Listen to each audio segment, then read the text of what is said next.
पहुंच गए कैलाश और नारद जी ने सारा दृष्टांत जब प्रभु से बताया और उधर शिवगढ़ मार खा के जब पहुंचे तो भगवान की क्रोधाग्नि प्रकट हो गई और उन्होंने अपनी जटा से एक बाल उखाड़ा और जमीन पर पटक दिया और जैसे ही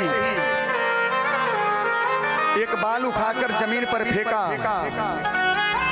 तो उस बाल से एक भयंकर विशाल पुरुष उत्पन्न हो गया और जैसे ही वह विशाल पुरुष उत्पन्न हुआ भगवान ने कहा कि हे वीर, हे भद्र। उसने कहा कि हे प्रभु, हमारे लिए क्या आदेश है? पहले भगवान ने उसे वीर कह के पुकारा और दूसरी बार जब बोला हे भद्र, तभी से उसका नाम पड़ गया वीरभद्र।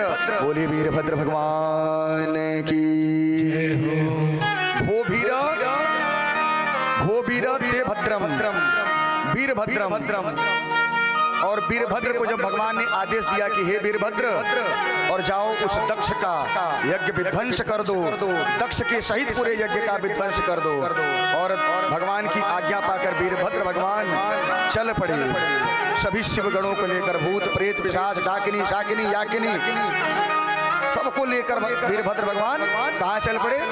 दक्ष की यज्ञशाला में। और जब दक्ष की यज्ञशाला की तरफ जाने लगे तो यज्ञ में जो आए हुए देवता थे, ऋषिगण थे, उन्होंने देखा बहुत भारी चक्रवात आ रहा है।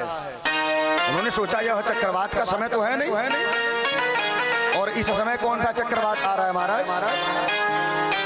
तो फिर कुछ ऋषियों ने कहा कि हो सकता है गौएं, लाखों गौएं चर के आ रही हों और उनके चल के आने से आकाश मंडल में सारे धूल की वजह से यह ऐसा दृश्य हो गया हो।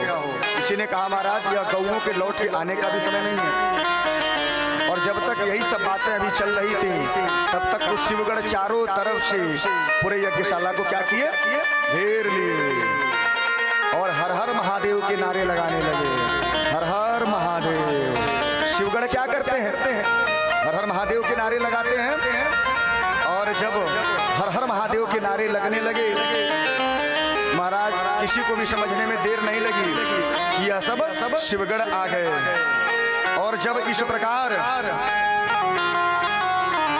यज्ञशाला में वीरभद्र व शिवगढ़ पहुंच गए, वीरभद्र शिवगणों को लेकर यज्ञशाला में प्रवेश किए और यज्ञशाला में प्रवेश करते ही सबसे पहले भृगु महाराज दिखाई दिए।